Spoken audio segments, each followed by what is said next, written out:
আমি তো সকালে ঘুম থেকে উঠে তোমার কল দিই, রাতে বাসায় আইসা কল দিই, এর মাঝখানে যখন আমি ঘোরাফেরা করি তখন কি আমার তোমার টেক্সট দেই না? কমাইলে 2-3 বার টেক্সট দিই, তুমি কি অস্বীকার করতে পারবা?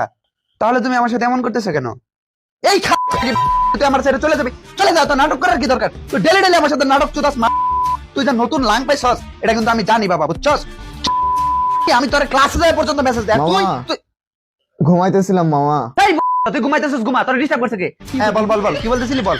হ্যাঁ এই আমি কিন্তু তোর সব সব নাটক ধরে ফেলছি, বুঝছস? এই মামা তুই কথা বললে বাইরে থেকে কথা বলতো। এই তুই পারলে বাইরে যাবো, এনে বসে প্যাক প্যাক করবি না, মাথা কিন্তু খুব গরম। কি করবো আমি? হ্যাঁ বল বল, কি বলতেছস বল। আরে বাবা তোর আটকাইছে কে? আমি কি তোর আটকাইছি? তুই যা, তুই যা যা এখন।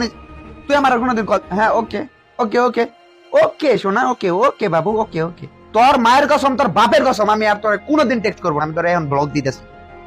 হ্যাঁ হ্যাঁ, আর তুই যদি আমার কল দেস, কোনোদিন কল দিস বা মেসেজ দিস বা যোগাযোগ করার চেষ্টা করস, তাহলে তোর লাঙ্গের মতো তোর বাপ